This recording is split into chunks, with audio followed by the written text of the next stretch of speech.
So we hadn't done a rando pull in a while, and I figured, why don't we do that? I'm kind of in a random mood, just wherever the fates take us. So, like I said, we haven't done this in a while. If you remember, I took the idea from Mazzy. He does the whack a mole. We hadn't done them in a while, but I don't think he even originated. It came from somewhere else, and he got it. But whatever. But the premise is we pull 5 random records from the shelves, and that's what we talk about in the episode. So let's do it. Let's pull them. I think we'll go up in this corner up here. Let's see. There's that's a box set. I don't want a box set. Pull something next to the box set, whatever that is. All right, there's something. Let's go down in this corner here, way down here. There's something there. How about the middle? Somewhere down here, maybe. There's something, whatever that is. Should we go up this? I'm not looking. Although I think this is the S's, somewhere in the S's. Somewhere in whatever that is. And let's go here in the blues. Do some blues. All right. Let's see what we got and let's talk about it. I need to bring the chair back over here and sit down.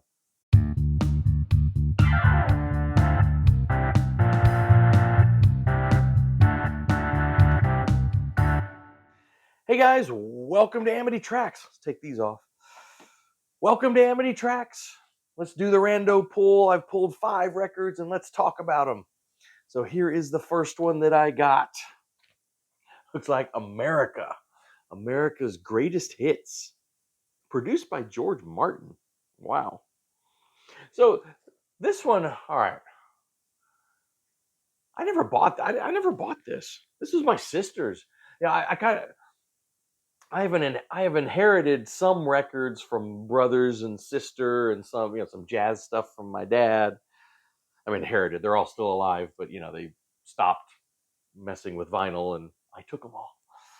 So I think this came out of my sister's collection. So I never actually bought this. You know what?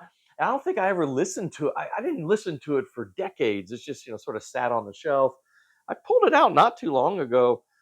I got to say, I rather enjoyed it. Of course, Horse with No Name, I had heard, the Neil Young copy there.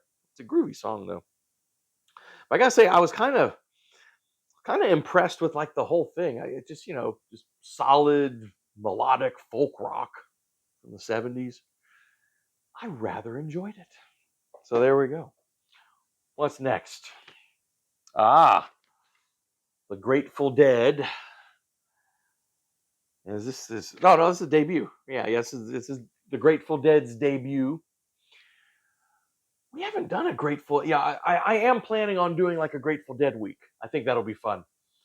I'm actually a fan of their studio work. I know true Dead fans or the Deadheads. It's all about the live material, which of course I appreciate as well. But I actually really like a lot of their studio records. I'm a big fan of this, the debut. This one kind of gets. Even the members of the Dead didn't like this very much, but I don't know, man. I like it. Viola Lee Blues.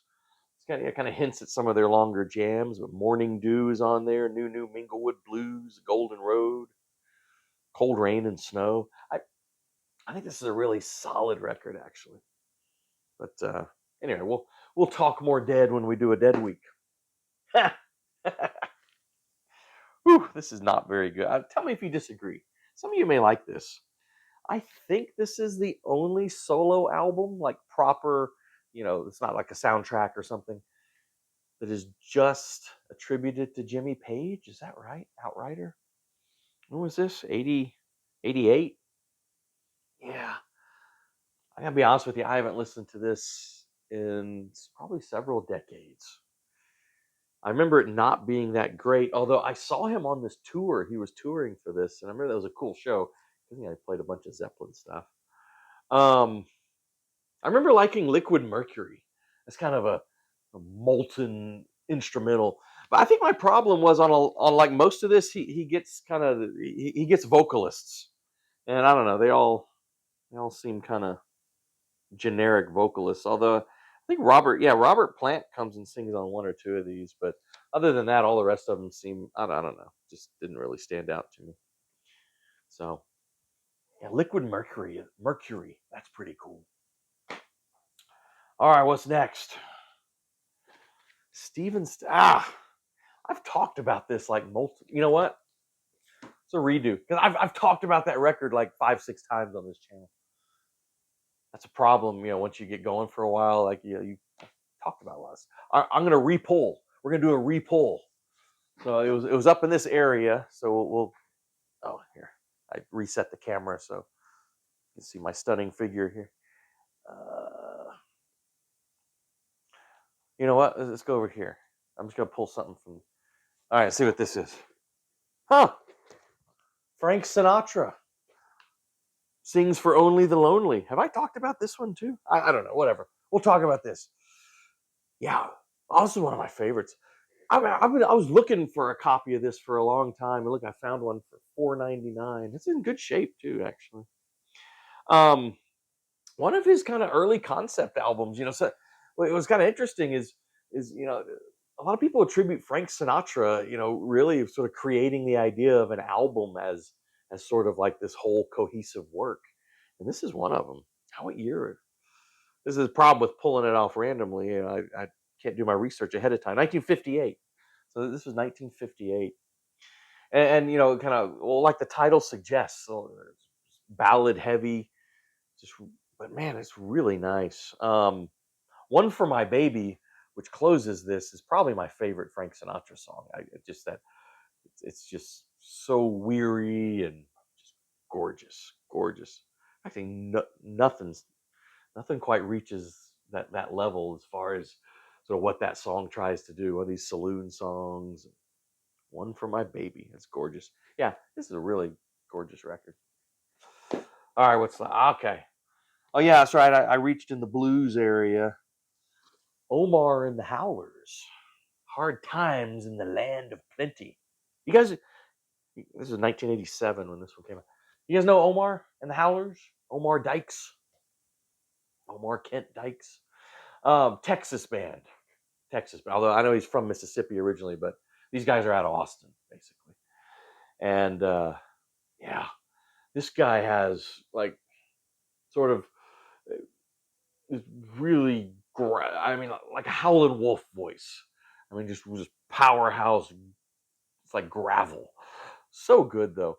This was yeah. So this was the record I think that where they really tried to kind of cross over a little bit and sort of the kind of the pop rock, still keeping some of their blues. Some of this stuff hasn't aged all that, but there's some good stuff on here. Border Girl, which is a remake of a song that they had on one of their previous records, Mississippi Hoodoo Man. That's got a great groove on it. Yeah, no, this is actually really good. You should check out Omar and the Howlers. This great Texas band, kind of blues rock band. I remember I saw them. Yeah, they opened up for Stevie Ray Vaughan in the mid '80s, I believe, or no? Yeah, that's where I saw them. They opened up for Stevie Ray Vaughan, and that's where I kind of discovered them because I was there for Stevie. Never heard of these guys, and I really liked them, so then I went and bought like a handful of their records, including this one. And and then I saw Stevie again later, and they opened again. So both times I saw Omar and the Howlers, it was opening up for Stevie Ray Vaughan. But fantastic, yeah, really good kind of blues rock. They would they would kind of give this one, and then the next one. I think Wall of Pride came after this. Then they would sort of try and go back and uh, kind of get more into their more straight blues roots from here on out. But there's a handful of albums where they did try to do that crossover, and I don't know. I don't think they did a bad job of it. Like I said, Hard Times in the Land of Plenty is good. Border Girl, Mississippi Hoodoo Man, Shadow Man. There's some good blues rockers on there. But yeah, check out, and he's a really good dude too. I mean, he's got this reputation as being this great guy too. Anyway, one of an Austin original, right here in my Texas. We should do a Texas themed show where we talk about these great Texas artists. these ideas. Anyway, you guys know these albums? Let's talk about them. Like I said, they're kind of random pulls, but let's talk about them. I'm gonna do, yeah. I tossed the Stephen Stills aside just because I've talked about that record multiple times. I'm gonna do a Stills. We need to do a Stephen Stills episode too. There's still so many artists we can cover. All right, guys, thanks for watching. We really appreciate it. Please do subscribe to the channel, hit the bell for notifications, share the videos, like the videos, all that stuff makes us happy. And we'll see you next time on Amity Tracks.